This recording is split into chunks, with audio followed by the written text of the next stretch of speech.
Good morning and welcome to the Unitarian Universalist Congregation of Lake County. I'm Janine Reagan and I'm your service leader for today, and I'm joined by Terry Sullivan, our pianist, and enjoying her nice music.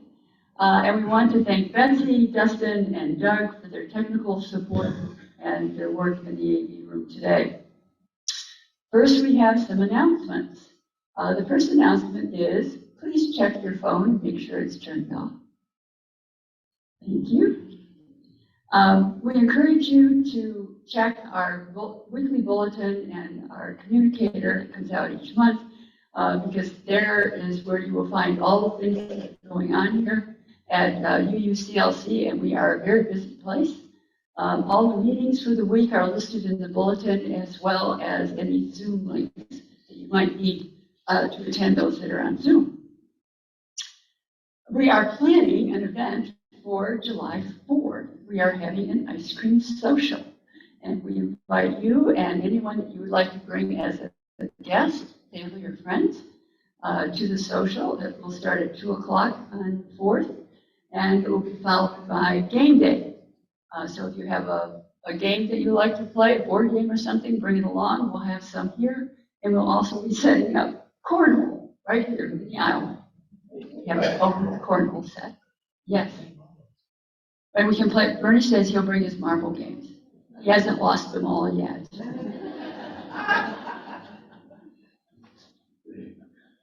Today is our potluck day. It's the first Sunday of each month.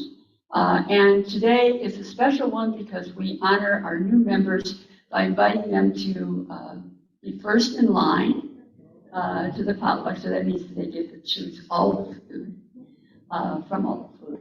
And then everybody else is welcome to join in. And if you didn't know about it, didn't bring something, don't worry, we have lots of food. Unitarian Universalists like to eat.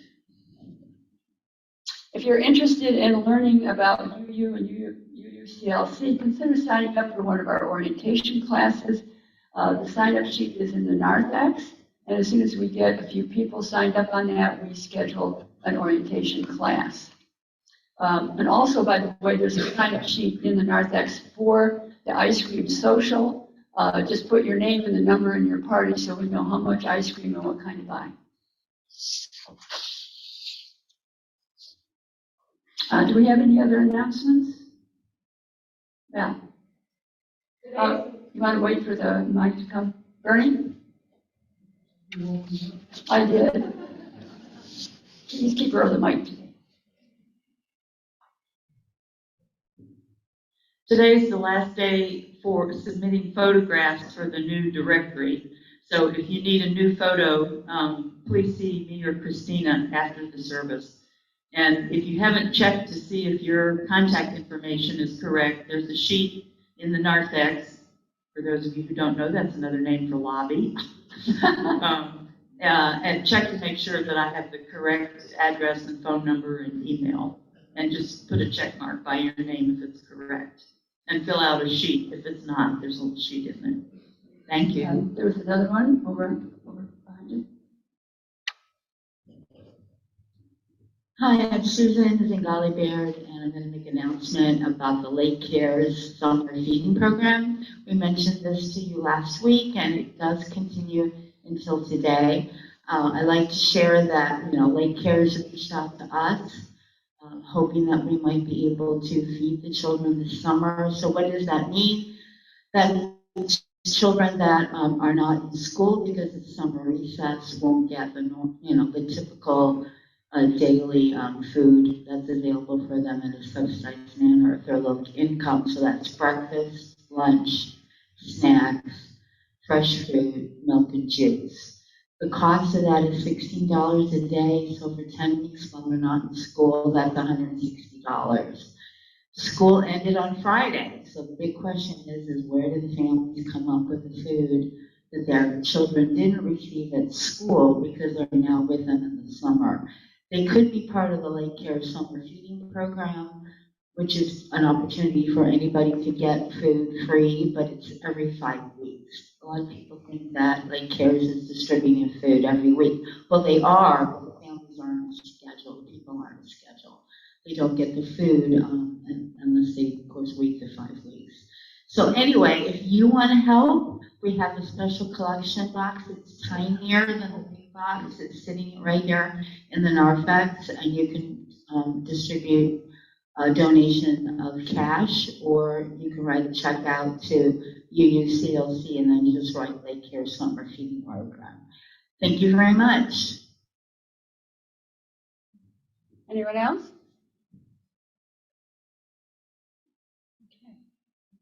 By the way, if you are making a cash donation for Lake Cares, be sure to put it in an envelope and mark it so that it doesn't go into the general fund. Next Sunday's service will again be Reverend Snavely, and she'll be live with us. And her title is Remaking Our Stories, Remaking Our Lives. Our discussion at 9:30 is on our 7th principle, and we hope that you all can come. We had a great turnout at the discussion today, and we'd like to see you all back next week. See, you can get up that early, right? Yeah, okay. So we want to welcome our Zoom people. And have our Zoom people up. We get to wave to them. Oh, we've got quite a few today. Good. Zoom works really well for us because we have snowbirds and they go flying north and then they join us on Sunday anyway.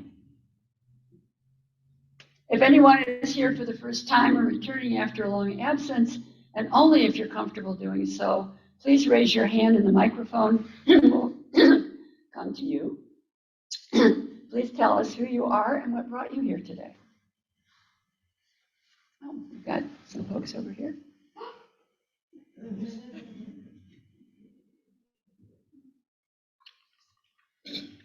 Hi, I'm Jim Russell. This is my wife Kathy and my parents Terry and Jenny. And years and years ago, we were members of the UU Church. My mother started as a secretary in the 70s up in Wausau, Wisconsin. And then years later, my wife and I were married in that same church. And we, of course, we attended for a number of years. And then we kind of got away from it. And now we wanted to come back and see we've been watching this church. We watched how the new church was being built. One of these days we've got to go. And my parents are visiting from Port Orange. So I said, what better time? Would you like to see the new UU church? And so that's why we're here today.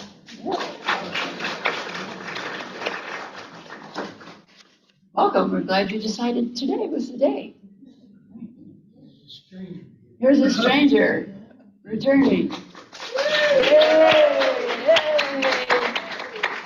Good morning. My name is Nono Luftaburi. I'm an exchange student. We were trying to figure out how long it's been since I've been to the church, because I've been going to meetings on a regular basis on Zoom. But it's been 9 weeks. So for those of you who don't know, you can live after a new kidney is put in your body. And I'm on my 9th week. So we went back last Thursday to Shands for our regular, almost weekly visits up there. And they take blood out of you and they analyze it under a microscope and they tell you, thumbs up, thumbs down. Hey, I'm thumbs up. All right. I have an incredible nurse at home who's, I'm getting choked up. She's been taking really good care of me. And that's not giving all the credit to her because she's been amazing. So it's welcome for those of you who have never been here before. This is an amazing place. It really is. And hang in there and explore. And we're very technical. You'll notice on our website and all that.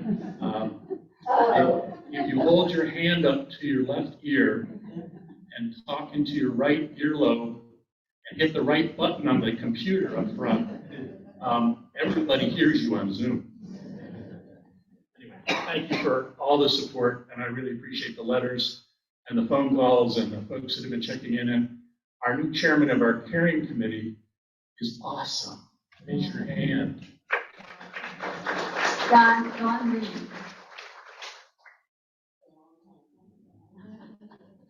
Well, it's wonderful to have both Kristen and Kaylee back with us.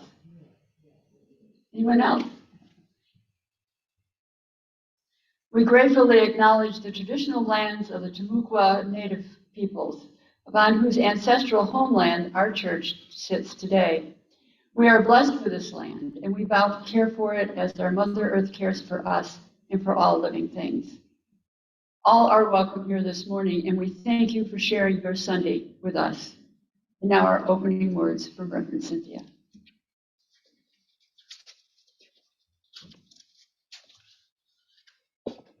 English writer Neil Gaiman says, stories you read when you're the right age never quite leave you. You may forget who wrote them or what the story was called. Sometimes you'll forget precisely what happened.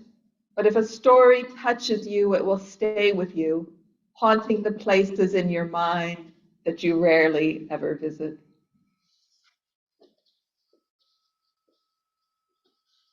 And Susie Lockwood is going to help me with the chalice. You just found out about that. She's a little surprised.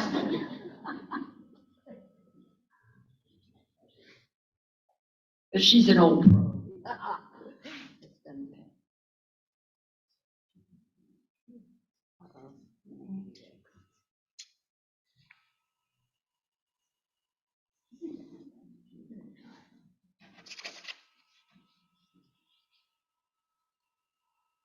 We gather this hour as people of faith with joy and sorrow, gifts and needs. We light this beacon of hope, a sign of our quest for truth and meaning, in celebration of life as we share it together. We can use a match.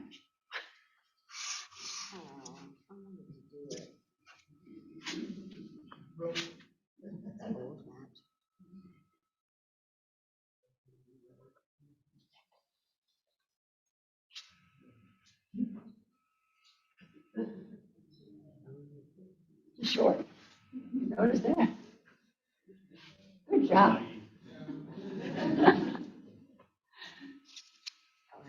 That's okay. Thank you, Susie.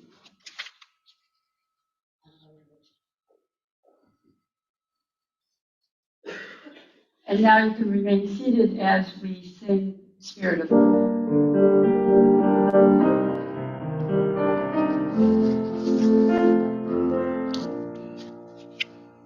Spirit of God, come unto me.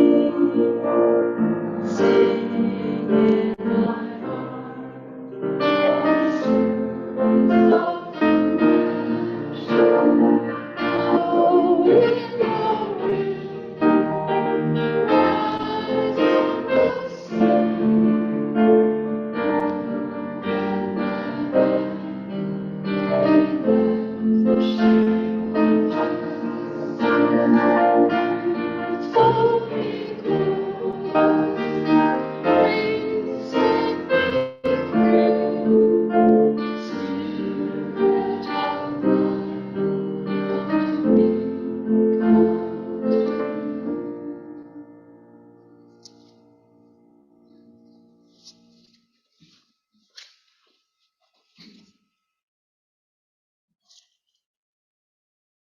Each week, we offer time for you to share your joys and concerns by placing a stone or stones in the sand.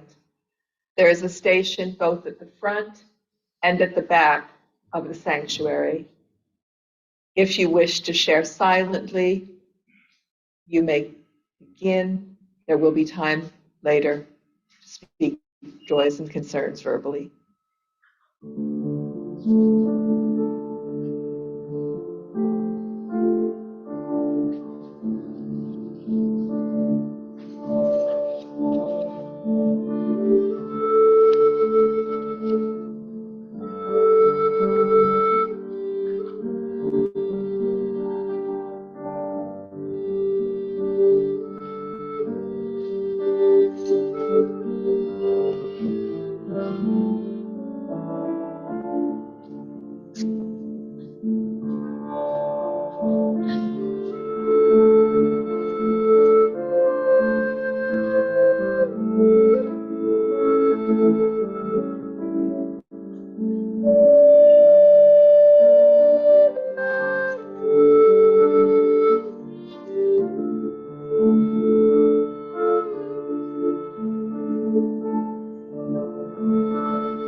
If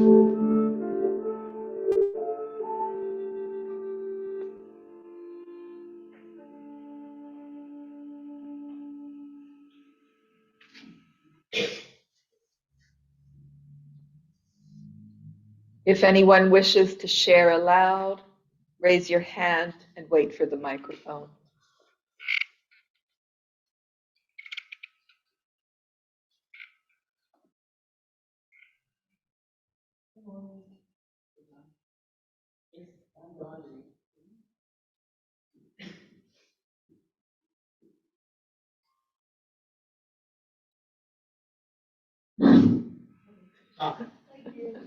Good morning. I was going to just say I was glad to see Kristen back. Of course, he already announced that he's back and his wife. And we're so happy that you've done so well in the healing. And I know it's a continuing thing. And it's not easy, I'm sure. But we're grateful that you're back. And also for Jenna, which I did not get to see last week. Jenna Rossi's back.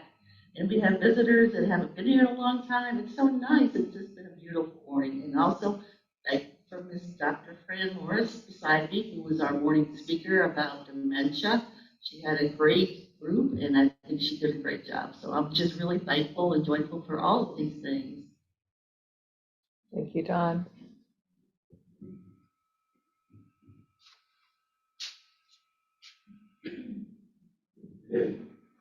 I just wanted to let everyone know who were friends with Stu Anderson, that his wife Joan has decided to not continue with her chemotherapy, and she's now in hospice. So keep them in your thoughts and prayers. Cards are appreciated.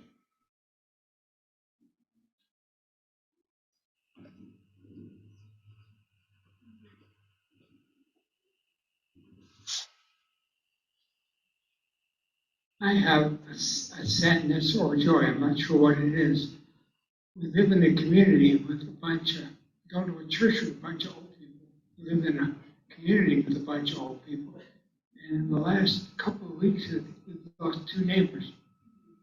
And I'm wearing the t-shirt that one of my neighbors who died yesterday gave me, because I walk his dog. Thank you, Bernie. If there is someone who hasn't been named that you hold concern for, you may name them aloud at this time.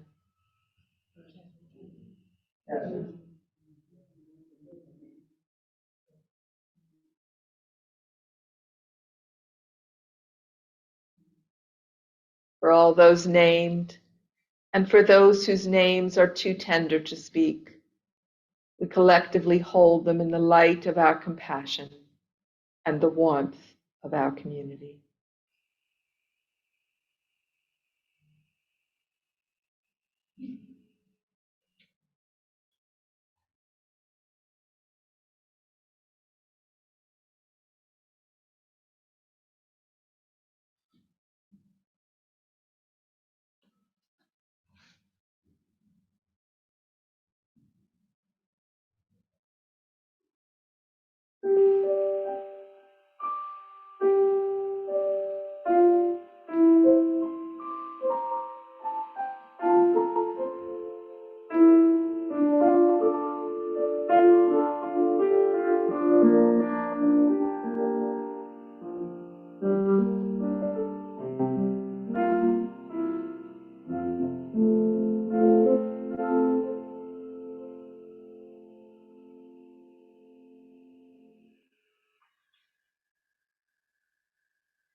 Please join me in reading the congregation's covenant.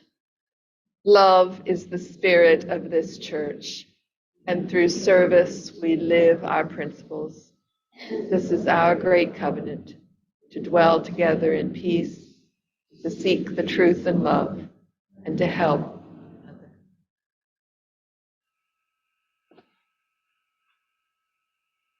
20th century American philosopher and theologian Howard Thurman said, "Community cannot for long feed on itself. It can only flourish with the coming of others from beyond." Today we celebrate that people keep coming to this community from beyond. Today we celebrate the inclusion of new members and all that they already have and all that they will bring to this community of the Unitarian Universalist Congregation of Lake County. I don't believe everybody is here, but if I call your name and you are present, please come forward. Carol Rogers, Ellie Enslin, Anne Marie D'Arcy, Lee Paradis, Jacob Finnegan, Lynn and Robert Myatt, Ellen Saunders,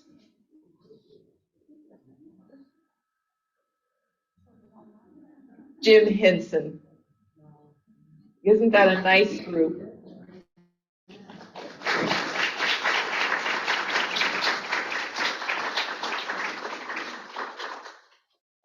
Today, we welcome into our community these new members who have chosen to make a commitment to this congregation by signing our membership book.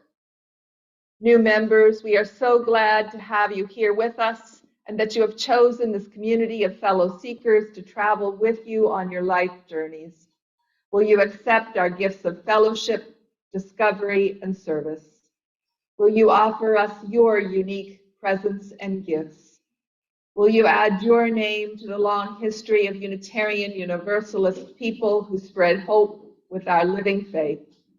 Will you engage with us as we seek to create a community and a world dedicated to love and justice? If so, answer, we will. Congregation, will you welcome these new members with the warmth and comfort of your fellowship? Will you seek to add your strengths and talents to the new gifts they bring to us? Will you share our triumphs and our struggles as our community grows and changes? If so, answer, we will. Let us say together again the covenant of this church, the promise that we make each week to ourselves and to each other, which holds our community together with common purpose and common love in the midst of our beautiful diversity of belief. Love is the spirit of this church, and through service we live our principles. This is our great covenant, to dwell together in peace, to seek the truth in love, and to help one another.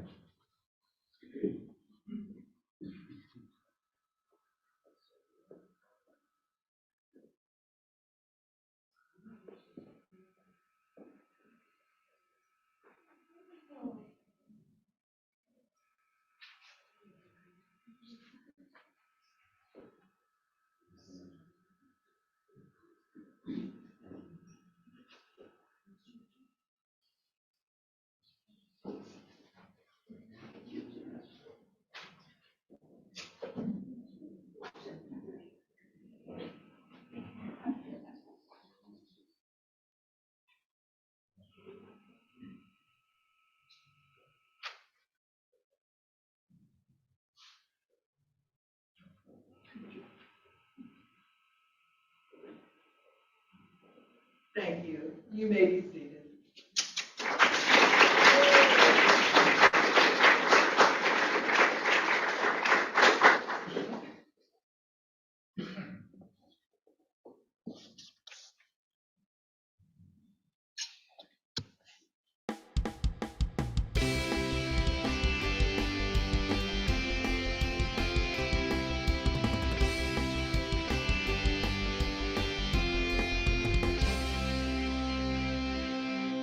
Greetings, welcome to Facts About Everything. I'm your host, James Egan. Today we'll be looking at 1001 Arabian Nights. It was written by various authors in the 14th century. I do this when I say various. This means various in sign language, apparently. I first heard of this story in Looney Tunes. Education. As the title suggests, this is not just one story, but many stories. But I'll be looking at the overall narrative, because it would take days for me to talk about the entire story of 1001 Arabian Nights.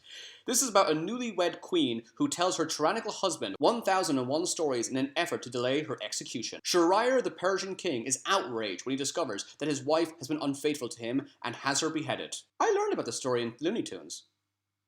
They left that bit out. He convinces himself that all women are just as bad. He decides to wed a new bride every day, sleep with her that night, and have her executed the following morning so she cannot cheat on him. After 3 years, the king's advisor, Jafar, don't worry, he's a nice guy in this, starts to have great difficulty obtaining new brides for his king. Eventually, Jafar's own daughter, Scheherazade, puts herself forward to marry the king. Jafar pleads for her not to go forward with it, as he fears for her life. But Scheherazade is sick of the needless killing, and she has a plan that she is certain will successfully end the bloodshed. Her father relents and lets Scheherazade marry Shahryar. On the night of the wedding, Scheherazade tells her newlywed husband an incredible story. Shahryar is utterly captivated by the story, and it retains his undivided attention throughout the night. This tale goes on for hours and hours, but just before she reaches the story's conclusion, the sun comes up. Scheherazade promises that she will finish the story the following night. Curious to see how the story ends, the king postpones her execution. That night, Scheherazade finishes the story, but as soon as it ends, she begins a new tale.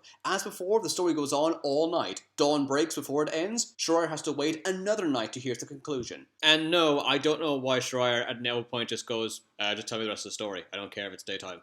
I mean, he's the king, he can do what he wants, right? But if they did that, then this story wouldn't work. So let's ignore that major plot hole. For nearly 3 years, Scheherazade tells her husband every type of story under the sun. Comedies, tragedies, historical tales, poems, love stories. Her stories involve magical plants, talking animals, genies, pirates, demons, ghosts, sea monsters, and wizards. It is in these stories we learn of iconic characters like Sinbad the Sailor, Ali Baba and the 40 Thieves, and the Chinese boy Aladdin, who finds a magical lamp that grants him 3 wishes. And after 1001 nights, Scheherazade says to the king, "My beloved, I have borne 3 children for you these past 3 years. Is that not enough to show that I would never hurt you?" Shahryar realizes that he was wrong about punishing women. He forgives all womankind and embraces his wife, and he says he will always trust her. Wait, did she have to tell these stories on the same day she gave birth? That's a lot of pressure.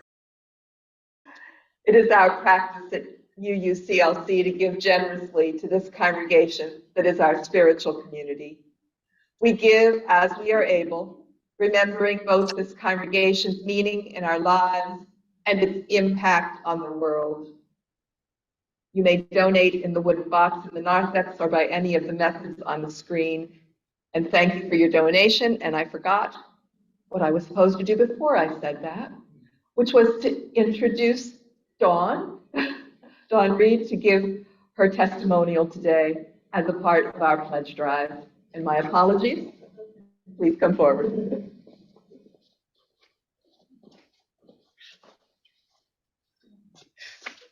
I'm going to start way back when I met Alan P. Condi. Then we went to the Unity Church for a little while, and then that kind of died out. So Val and Pete told me about the church on Center Street at the time that this church was over there. And it was such a pleasure to come to that church every Sunday and feel welcomed. And then Susie Lockwood was the reader. And she always had a great smile every time I came in, and she made me feel welcome. So that was another reason why I joined the congregation. There were a lot of good people that were really, really active in the church. Phyllis, some of you know Phyllis. And I just felt so at home. I felt like I came home. And that's what I said to somebody when I came to UU Church, I felt like I finally came home, because I was raised Baptist, and it was a very unpleasant experience, to say it lightly. I did not feel comfortable there. I felt like people were very judgmental. I wondered why God sent people to allow people to go to hell. All those things I questioned.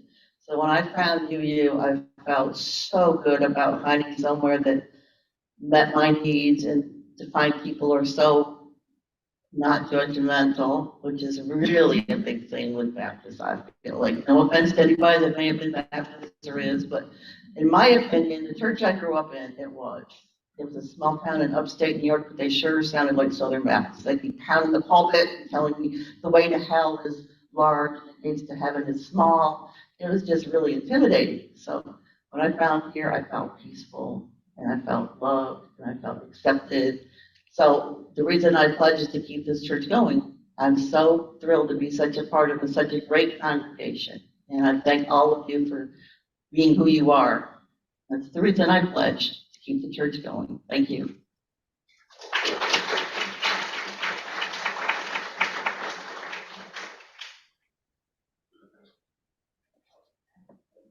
Thank you, John, and thank you to every one of you who pledges. Our opening hymn is 346, Come Sing a Song with Me. I invite you to stand as you're comfortable.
I had a great treasure in my childhood.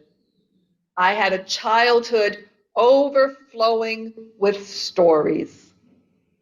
I had a toy box full of toys, but I also had another toy box full of books. There were little golden books and big fat books of fairy tales and more. As I grew older, I was introduced to the Bobbsey twins and the Sugar Creek Gang, Lassie books, Little Women and Little Men.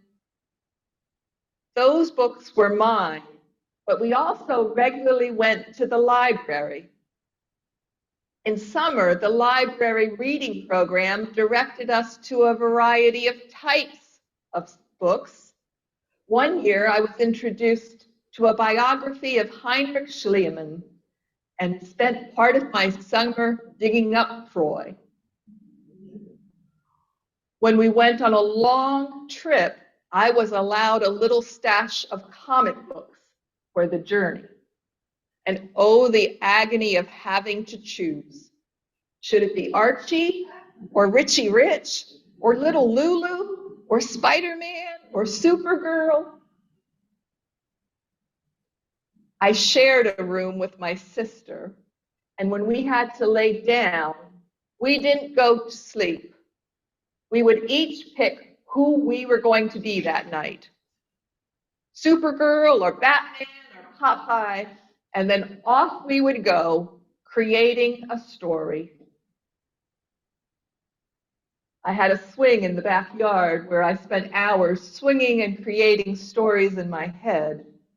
We went to the movie theater where we saw stories. We went to community theater where people acted out stories. We We went to Sunday school where they told us stories. We had a television which showed us stories. We hoped Dad would not get home from work too early so that supper would not be served until Star Trek was over. My favorite teacher was my fourth grade teacher, Mrs. Giese, who, as a special morning treat, would read to us from a chapter book, one chapter each morning. By high school, I had favorite authors, Charles Dickens and Agatha Christie then. Then as now, if you gave me a choice between jewelry or a book, I would choose the book. Stories were the treasure I loved. The furthest my body had traveled back then might have been to Virginia from Pennsylvania, but through stories, my mind went to Israel and France and England and outer space, back in time and forward in time.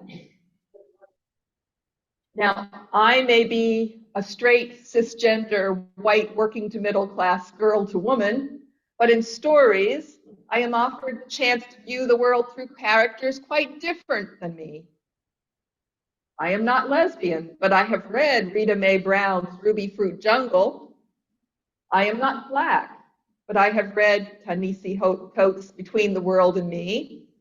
I am not a 19th century English boy, but I have read Charles Dickens' David Copperfield. Of course, that does not mean that I know everything there is to know about being a lesbian or Black or a 19th century English boy. What it does mean is that I know more than I did before I read the books. A friend of mine says one of his greatest regrets is that in a coal mining town in rural West Virginia, he did not grow up with books. There was no library. And the books, even at his school, were the cast-off from the white school. Today, he sees people around him reading for pleasure, and he says that he wishes he had learned to love to read like that. Now, I read all kinds of books and still do, but I admit I have a preference for fiction. There was many a night back when I was still in school when I read textbooks into the night, to the point where I read the same paragraph multiple times and still could not tell you what that paragraph said. But get me reading a novel, then I may have to force myself at some appropriate hour, or not quite to an appropriate hour, and just turn off the light and go to sleep. It is so tempting to read just one more chapter. American writer Tim O'Brien says, that's what fiction is about. When the truth isn't sufficient for the truth. Tim O'Brien served as a soldier in the Vietnam War. Much of his writing is about wartime Vietnam, and his later work often explores the post-war lives of its veterans. O'Brien is best known for his book, The Things They Carried, a collection of linked, semi-autobiographical stories inspired by O'Brien's wartime experiences. I've never been a war veteran, but I think I can understand how semi-autobiographical fiction may serve one better than a straight biography in telling one's stories and one's truths about war and its effects. Some truths can be heard in a story when it might be resisted in a straight telling. One of those stories I learned in Sunday school. The prophet Nathan confronts King David over Bathsheba. But he doesn't start there. He tells a story from 2 Samuel. The Lord sent Nathan to David. When he came to him, he said, there were two men in a certain town, one rich and the other poor. The rich man had a very large number of sheep and cattle, but the poor man had nothing except one little ewe lamb he had bought. He raised it, and it grew up with him and his children. It shared his food, drank from his cup, and even slept in his arms. It was like a daughter to him. Now a traveler came to the rich man, but the rich man refrained from taking one of his own sheep or cattle to prepare a meal for the traveler who had come to him. Instead, he took the ewe lamb that belonged to the poor man and prepared it for the one who had come to him. And David's reaction? David burned with anger against the man and said to Nathan, "As surely as the Lord lives, the man who did this must die. He must pay for that lamb 4 times over, because he did such a thing and had no pity." It's only then that Nathan says to David, "You are the man." This is what the Lord, the God of Israel, says. I anointed you king over Israel, and I delivered you from the hand of Saul. I gave your master's house to you and your master's wives into your arms. I gave you all Israel and Judah, and if all this had been too little, I would have given you even more. Why did you despise the word of the Lord by doing what is evil? You struck down Uriah the Hittite with a sword and took his wife to be your own. Then David said to Nathan, "I have sinned." David heard the truth, but only when approached at first with a story. We are told in the story of Scheherazade that she saved her own life and presumably the lives of any brides the king would have taken after her by telling him 1001 stories. Can a story really save a life? Perhaps. Our LGBTQ plus kids need the stories with gay and lesbian, queer, and trans characters being taken from the state's bookshelves. They need to know they are not alone. The It Gets Better project website features a link marked View All Stories. On that page are links to video stories. Over 60,000 videos have been created to tell stories to let kids who identify as LGBT or Q or whatever know that it does get better. Beacon College in Leesburg is a school for students with learning disabilities and ADHD.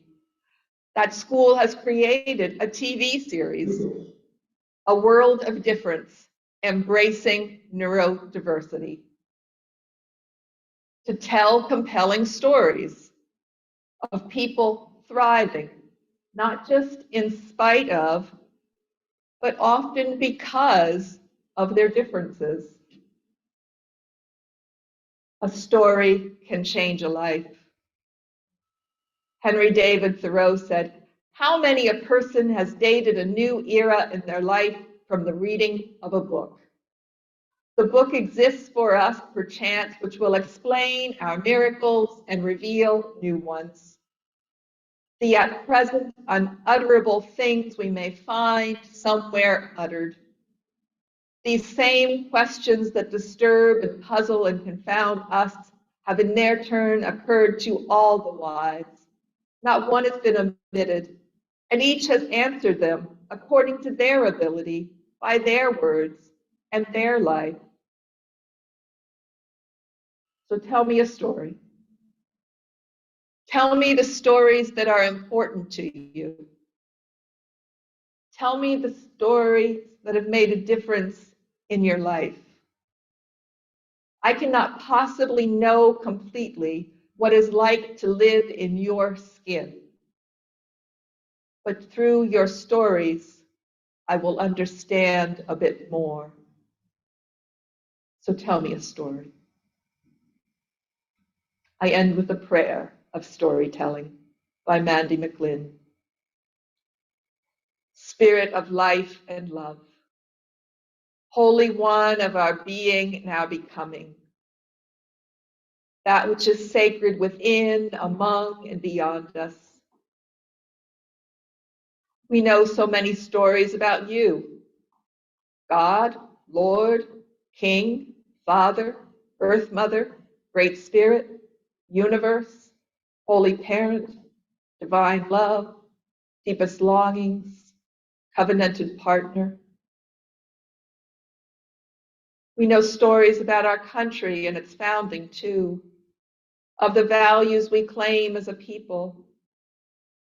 We have stories about those narratives, about how our values have and have not manifested in our reality. Blessed One, we also know so many stories about ourselves, some of them the same stories we tell about others. Beautiful, ugly, simple, difficult, joyous, useful, worthless. Stories about who we are, what we know, and the potentials and impossibilities of our future. Stories about our purpose and the meaning of our lives. We have countless stories buried too deep in our souls for us to even recognize them. God of discovery, help us find strength to excavate those buried stories. Let us lean on one another as we brush them off, hold them up to the light, and find their meaning and use. May our roots nourish us so that we might grow abundantly and flower into blessings for one another and the world. Above all, Holy Parent, sing us a gentle lullaby in the trees and the wind, in the kind words of our neighbors, in the warmth of the sun and the sparkle of the snow. Whisper to us the truest story you know, and sing it to us in notes we can never unhear. Remind us every day, every moment, that we are beloved, beloved, beloved. Amen.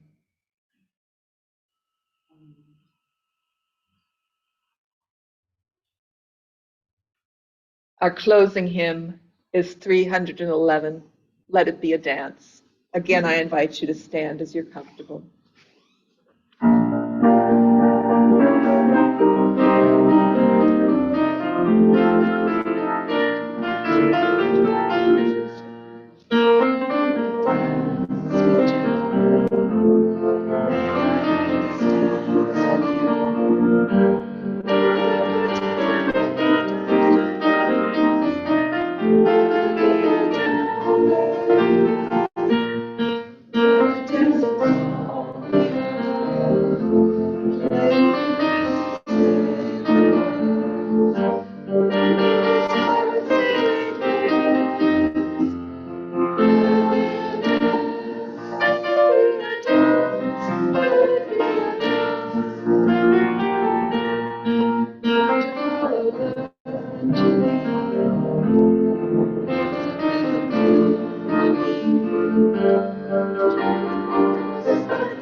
American broadcast journalist Soledad O'Brien said, "If you can tell a story well, you can move people to do something." Before we extinguish the chalice and sing Weave as our closing, I want to invite you to the potluck in the social hall this morning. And again, a reminder to please allow our new members to be first in line. Join with me in our chalice extinguishing words. We extinguish this flame, but not the light of truth, the warmth of community, or the fire of commitment. These we carry in our hearts until we are together again. And then I invite you to stand and sing together our closing song, Weave. If you're comfortable, you may touch hands. If you do not wish to touch hands, please just send energy.